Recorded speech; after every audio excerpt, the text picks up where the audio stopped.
미국 증시의 분위기를 생생하게 전해드리는 이항영의 월가이드 시간입니다. MTN 이항영 전문위원님과 함께합니다. 위원님 안녕하세요. 네, 안녕하세요. 네, 지난주 금요일은 미국과 유럽 증시가 모두 부활절 연휴로 휴장을 했습니다. 시장을 떠들썩하게 한 이슈가 하나 있었지만 즉각적인 반응을 못 봐서 아쉽긴 하더라고요. 3월 고용 보고서에 대해서 먼저 살펴주시죠. 네, 맞습니다. 그 신규 일자리가 역시 가장 큰 관심이 되겠는데요. 우리 다들 아시겠지만 이제 65만 건, 66만 건 정도가 컨센서스였습니다. 그렇지만 일부에서 극소수에서 100만 명까지 가능성이 있다라고 얘기했는데요. 100만 개는 나오지 않았지만 그래도 엄청난 숫자가 나왔습니다. 91만 6천 건이 나오면서 워낙 예상보다 50% 가까이 많게 나왔고요. 실업률은 예상 딱 만큼의 6%, 6.0%로 지난달 대비 0.2%포인트 내려갔습니다. 시간당 임금은 당초 4.5% 정도 오를 거로 예상됐지만 4.2% 오른 데 그쳤기 때문에요. 일단 시장은 워낙에 만약에 주시장이 열렸다 그러면 상당히 오를 수 있었을 텐데 그런 것을 좀 아쉬움을 갖는 분들 계실 것 같습니다. 다만 오늘 밤에 우리 시간은 오늘 밤 열리 어떻게 열릴지 모르겠지만 일단은 호재가 상당히 반영될 가능성을 지금 현재까지는 갖고 있는 것이 많은 것 같습니다. 2016년 이후 일자리의 증감수만 보면 꾸준한 모습을 보이다가 작년 이제 2월, 3월에 팬데믹 시기에 2천만 개 넘는 일자리가 순식간에 사라졌고요. 지난 8월 이후 최고로 수준으로 일자리가 늘어났다고 보셔야 되겠습니다. 실업률도 보면 한때 15% 육박했었는데요. 이제는 6.0%입니다. 목표는 연말까지 5.0% 회복 가능성을 지금 상당히 좀 가능성이 커져 있다고 보셔야 되겠는데요. 실업률 추이만 보더라도 느낌으로 일단 어떤 수준까지 떨어졌는지 이해가 하실 것 같습니다. 그렇죠. 실업률 상당히 심각한 수준이었는데 현재는 어느 정도는 그래도 회복을 하고 있다는 것을 체크해 볼 수 있었습니다. 정말 뜻밖의 서프라이즈 결과였잖아요, 위원님. 네네.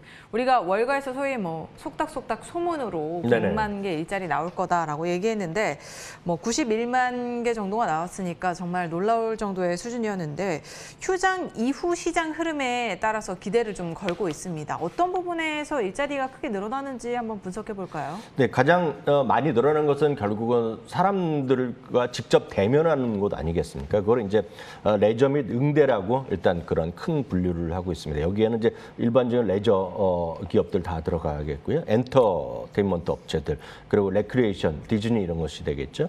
그리고 호텔, 요식업 등을 총괄하는 것이 되겠는데 이 중에서 특히 순수 요식업이라고 얘기하면 쉽게 해서 먹고 마시고 호텔에 있더라도 호텔에서도 이제 바 같은 데에서 호텔에서 레스토랑 분야 있지 않습니까? 그런 것들이 전체적으로 이 전체 섹션에서 3분의 2입니다. 그래서 이들 직종에서 28만 개가 늘어났는데요.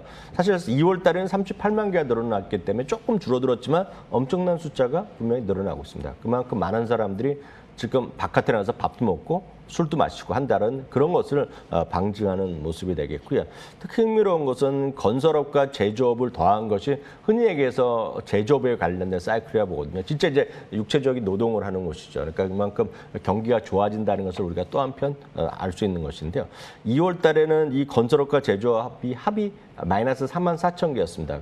특히 이제 2월 달은 아시다시피 엄청난 추위가 몰려들어왔고 폭풍우가 몰려들어왔기 때문에 소매 판매도 좀 생각보다 안 좋았고 일자리도 많이 마이너스 났었는데 그게 이번 3월 달은 무려 18만 3천 개가 두 개 합이 늘어났기 때문에 바로 오롯이 이런 것을 보셔야 되겠고 이것은 지난주에 우리가 목요일 날 보여드렸죠. 제조업 PMI가 37년 만에 최고 수준이 나왔던 것과 같은 맥락이라고 이해하시면 되겠습니다. 그것은 그만큼 경기 회복이 가셔야 된다는 거 보셔야 되겠고요. 다만 이런 경기 회복이 이어진다는 것은 금리의 상승 요인입니다. 그래서 채권 시장은 지난 금요일도 열렸거든요. 2년물 국채금리도 좀 급반등하는 모습을 보여주었고요. 10년물 국채금리도 다시 1.71%까지 올라가는 모습을 보여줬습니다. 역시 계속 말씀드리지만 2021년의 시대 정신은 한쪽에서는 인플레이션에 대한 우려, 금리가 올라가는 것이 분명히 한쪽이 되겠고요. 또 한 축은 경제활동 재개라고 얘기하는 소위 경기활동에 활발이 되면서 모든 것이 정상적으로 돌아가는 그 양대 축을 꼭 이해하시면 좋겠습니다. 네, 그러니까요. 한쪽에서는 회복에 대한 기대감으로 좀 웃어야 될 것 같은데 반면에 금리 상승 우려에 대한 그런 걱정들이 많기 때문에 우려도 있기 때문에 뭐 웃어야 되는지 울어야 되는지 이걸 잘 모르겠더라고요. 네, 일단 웃는 게 맞는 거죠. 예, 네. 네. 자, 그렇게 확인을 해봤습니다. 자, 지난 주말 테슬라도 1분기 실적을 발표를 했거든요. 판매 실적을 공개했는데 상당히 좋은 실적을 발표를 했습니다. 뭐 또다시 역대 최고 기록을 썼는데 테슬라에 대해서 최근 들어서는 좀 부진한 흐름들이 나타났기 때문에 테슬라 주주분들이 믿고 가는 테슬라였는데 이거 어떻게 된 거냐라고 질문을 주신 분들이 참 많았잖아요. 네, 이번 맞습니다. 실적 아무래도 이전의 걱정들을 좀 모두 해소시켜줄 만한 결과가 아니었을까 싶은데 위원님의 생각은 어떠신가요? 네, 생산이 18만 대가 정확히 나왔고요. 판매는 18만 4,800대가 나왔습니다. 월가의 전망은 위아래가 약간씩 차이 나지만 보통 17만 대 수준, 정확히는 16만 8천 대에서 17만 5천 대 수준을 예상했고요.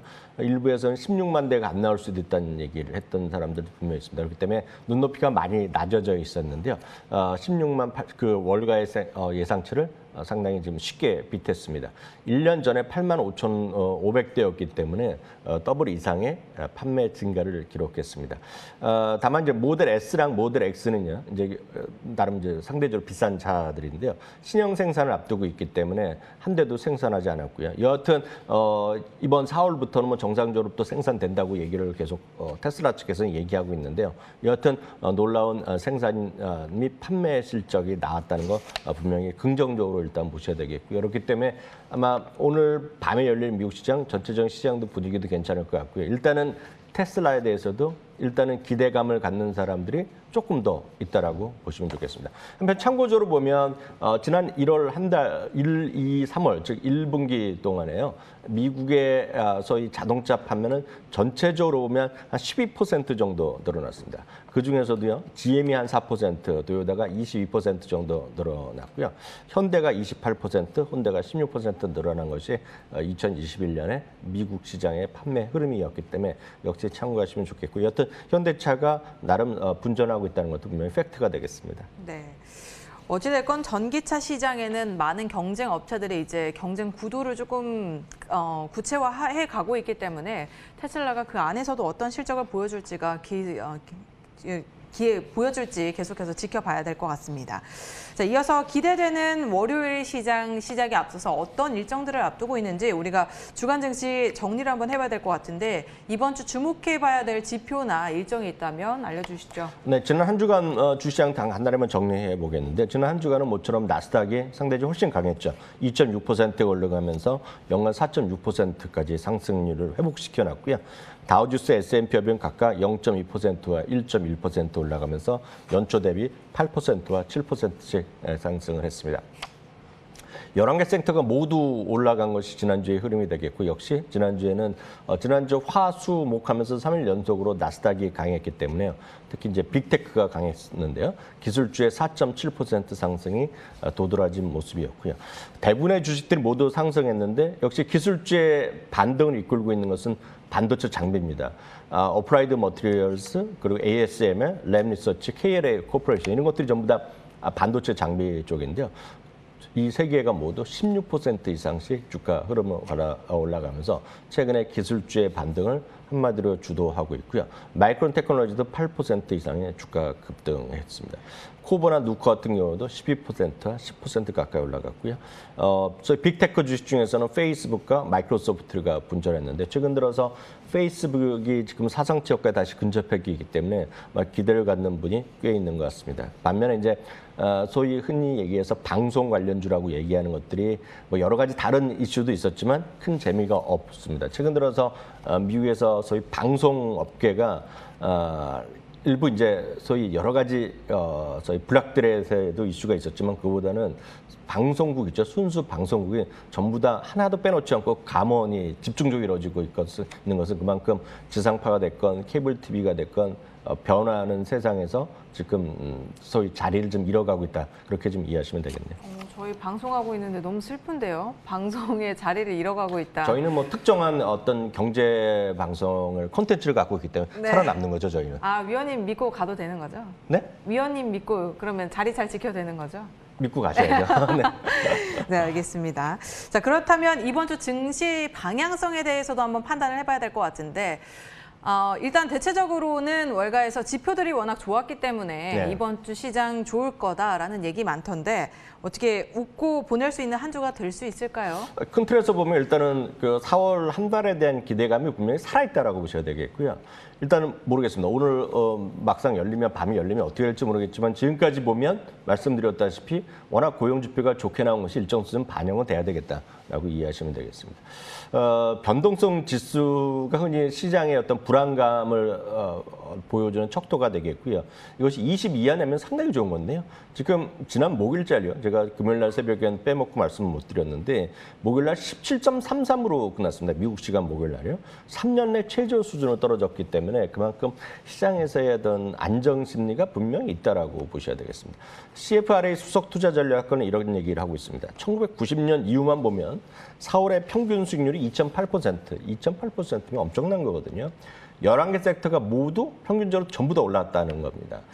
특히 이제 1분기요. 상대적으로 저조했던 경기 민감주 대비 저조했죠. 그래서 기술주들의 반등도 일정 수준 가능하다고 보고 있고요. 그 기술주에는 항복하는 반도체 장비도 있겠으나 지난주에 발표되는 2조 2천억 달러의 바이든 대통령의 인프라 투자에 보면 브로드밴드 이런 것들이 있거든요. 그러니까 고속통신망이라든가 학교의 어떤 인프라 투자 확대에 보면 결국 IT 쪽이 많이 들어가기 때문에 그런 것들을 포함해서 기술주들이 이번 주에 한번 관심 갖고 보셔도 되지 않을까라는 생각 갖고 있습니다. 한편 이번 주 일정에서는요, 바로 오늘 밤에 ISM 서비스 PMI가 발표됩니다. 지난주에 이제 제조업이 나왔었는데요. 그리고 7일날 연준 의사록이 있겠고요. 실적은 한 2개 정도만 보겠습니다. 저희가 이제 여러 번 소개해드렸던 소위 코로나 맥주를 갖고 있는 콘스트레이션 브랜드가 주가 이제 고공 행진인데요. 주당이익이 1.55달러 정도가 전망되고 있고요. 다음은 이제 청바지 회사죠. 리바이스가 이번 주 각각 2개 모두 4월 8일날 목요일날 실적 발표한다는 거 참고하시면 좋겠습니다. 네. 변동성 지수가 52주 만에 최저치를 현재 기록하고 있는 가운데 이번 주 기술주의 반등을 한번 기대해보자라는 내용으로 정리를 해보면 될 것 같습니다. 자, 이렇게 MTN 이항용 전문위원님과 시장 살펴봤습니다. 오늘 말씀은 고맙습니다.